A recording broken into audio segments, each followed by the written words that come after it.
আওয়ামী লীগের পতন ঘটেছে, কিন্তু এরই মধ্যে আস্তে আস্তে আলোচনায় আসতে শুরু করেছে আওয়ামী লীগের ভবিষ্যৎ নিয়ে। এই মুহূর্তে আওয়ামী লীগের কোনো চিহ্ন বাংলাদেশে নেই, গোপালগঞ্জের ছিটে ফোটা আছে, আর কোথাও নেই, এটা বাস্তবতা। তাহলে কি আওয়ামী লীগ ছাড়াই বাংলাদেশে আগামী নির্বাচন রাজনীতি চলবে?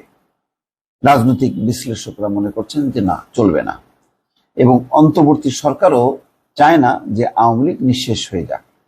এই মুহূর্তে যদি আওয়ামী লীগকে সার্ভাইভ করতে হয়, তাহলে শেখ হাসিনা তো এই চ্যাপ্টার ক্লোজ, তাহলে শেখ রেহানা না, সম্ভব না, সজীব ওয়াজেদ জয় সম্ভব না, পুতুল সম্ভব না। সুতরাং শেখ পরিবারের বাইরে যদি অন্য কারোর হাত ধরে আগামীতে আওয়ামী লীগ আসে, এবং যেহেতু অন্তর্বর্তী সরকার এখন পরিকল্পনা করছে যে তারা রোডম্যাপ সহ একটা নির্বাচনের পরিকল্পনা জাতির সামনে হাজির করবে, সেটি 6 মাস বা 1 বছর পরে হোক, সেই নির্বাচনে আওয়ামী লীগ যদি অংশ নেওয়ার মধ্যে দিয়ে সে তার অস্তিত্ব বাঁচাতে চায়। দলীয় ব্যবস্থা হোক বা অন্তর্বর্তী সরকার বা তত্ত্বাবধায়ক সরকার, কোনো ব্যবস্থাতেই তাদের কোনো আপত্তি নেই। তারা কোনো রকমে সংসদে ঢুকে নিজেদের অস্তিত্বটা রক্ষা করতে চায়। তারপরে রাজনৈতিক পরিস্থিতির উপর তারা নজর রাখবে বা সুযোগের অপেক্ষায় থাকবে, সুদিনের অপেক্ষায় থাকবে। আমার কথা শোনার জন্য আবারও আপনাদের ধন্যবাদ। আওয়ামী লীগ নিশ্চিহ্ন হয়ে যাচ্ছে, কে ধরবে এই আওয়ামী লীগের হাল? যেহেতু আওয়ামী লীগের হাল এতদিন ধরে আসছেন সাবেক প্রধানমন্ত্রী শেখ হাসিনা, তিনি তো এখন পলাতক, আর তার ছেলে মেয়ে তারাও এই দেশে থাকেন না, তারা বিভিন্ন দেশের নাগরিক। তার বোন, সেও অন্য দেশের নাগরিক, সেই বোনের ছেলে মেয়ে তারাও অন্য দেশের নাগরিক। মাঝে একবার শেখ হাসিনার ছেলে বলছেন যে আওয়ামী লীগ নিয়ে তাদের আর মাথা ব্যথা নেই, এই আওয়ামী লীগের হাল কে ধরবে তিনি জানেন না।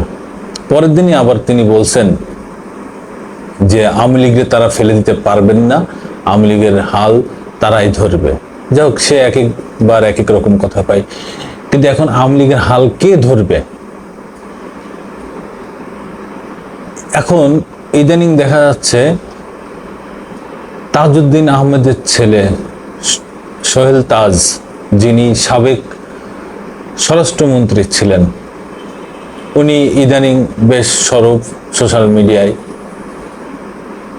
উনি কি হাল ধরবেন? উনি বলছেন এই পচা আওয়ামী লীগের হাল উনি ধরবেন না, কিন্তু উনি বলেন নাই ভালো আওয়ামী লীগের হাল ধরবেন। আচ্ছা গেল। তারপরে আছেন বঙ্গবীর কাদের সিদ্দিকী, উনি বলছেন, উনি দেখলাম যে হঠাৎ করে বঙ্গবন্ধুর সেই মাজার, সে কবরে যে জিয়ারত শুরু করেছেন। উনি বলছেন যে বঙ্গবন্ধুর আওয়ামী লীগ আর এখন যে শেখ হাসিনা আওয়ামী লীগ এটা এক নাই। উনিও হঠাৎ সোশ্যাল মিডিয়া মোটামুটি সরব আছেন। সেকেন্ড আছেন, থার্ড আছেন সাবেক রাষ্ট্রপতি আব্দুল হামিদ, একজন সজ্জন ব্যক্তি। উনি বিভিন্ন বক্তৃতায়, উনি বিভিন্ন সময় খুব হাসি মস্করা ঠাট্টা করেছেন। খুব সজ্জন ব্যক্তি, একদম নিরিবিলি ব্যক্তি। উনি রাষ্ট্রপতি থাকা অবস্থায়, উনি সফল রাষ্ট্রপতি, যে দীর্ঘমেয়াদ 2 বারই উনি ছিলেন, কিন্তু উনি রাষ্ট্রপতি থাকা অবস্থায় এই দেশের কি উপকার হয়েছে এটা দেশের মানুষ জানে না, আমিও জানি না ভাই। উনি রাষ্ট্রপতি থাকা অবস্থায় উনি দেশের কি উপকার করছেন, দেশের কি উপকারে লাগছেন, দেশের কি উপকার হয়েছে উনি ভালো জানেন। দেশের মানুষকেও জানেন না যে রাষ্ট্রপতি হিসাবে উনি কি উপকারে ছিলেন। উনি হয়তো আওয়ামী লীগের হাল ধরতে পারেন। তারপরে চতুর্থ আছে মেয়র, সাবেক মেয়র সেলিনা হায়াত আইভী, নারায়ণগঞ্জের মেয়র। উনি তো পালিয়ে যাননি, উনি দেশে আছেন, এবং উনি সুন্দর করে ওনার সেই মেয়র পদ থেকে ইস্তফা দিয়ে উনি বেরিয়ে গেছেন। তা উনিও কি আওয়ামী লীগের হাল ধরবেন জানি না। এখন এই 4-5 জন ব্যক্তি আছেন যারা এখন আওয়ামী লীগের মাত্র এই বিশাল দল, সেই পুরনো দল, সেই ঐতিহাসিক দল, কত রকম বিশ্লেষণ দেওয়া হয় আওয়ামী লীগের, সেই আওয়ামী লীগের মাত্র এখন এই 4 জন ব্যক্তি আছেন যারা দলের হাল ধরতে পারেন, কিন্তু 4 জন 4 রকম মানুষ। তারা বিভিন্ন সময় বিভিন্নভাবে, একজন বাদে আব্দুল হামিদ সাবেক রাষ্ট্রপতি উনি বাদে, আর মেয়র আইভি উনি তো রানিং মেয়রই ছিলেন, আর এই 2 জন তো বিভিন্নভাবে আওয়ামী লীগের কাছ থেকে নাজেহাল হয়েছেন। এখন সাবেক মেয়র আইভি এবং সাবেক রাষ্ট্রপতি আব্দুল হামিদ, ইনারা 2জনই আছেন আওয়ামী লীগের হাল ধরার জন্যে। এদিকে আবার উপদেষ্টা মণ্ডলী সদস্যের একজন উপদেষ্টা বলেছেন যে যতদিন না এই হত্যার, ছাত্র জনতা হত্যার বিচার শেষ না হচ্ছে ততদিন আওয়ামী লীগকে রাজনীতি করতে দেয়া হবে না। তারা এখন আইনের মানুষ, তারাই ভালো জানেন।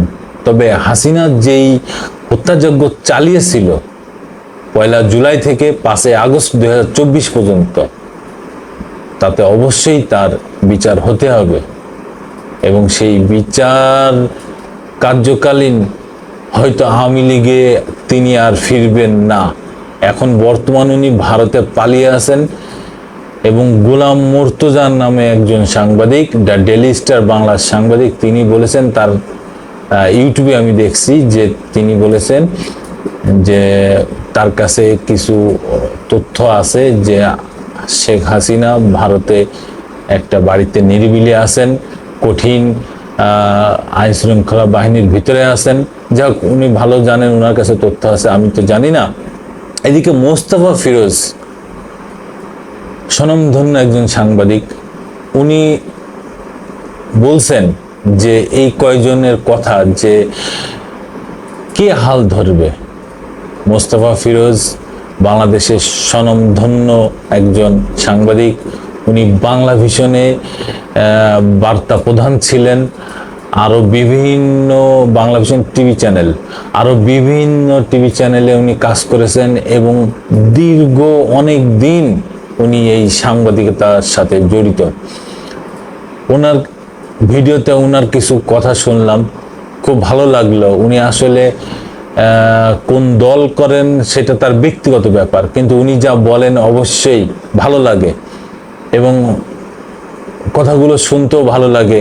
উনি নিরপেক্ষভাবে উনি অনেক কথাই বলেন।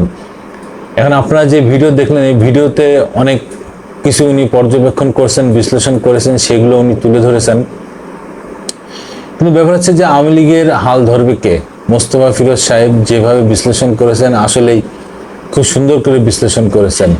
তবে দেখা যাক শেষ পর্যন্ত আওয়ামী লীগের হাল কে ধরে। সবাইকে শুভেচ্ছা।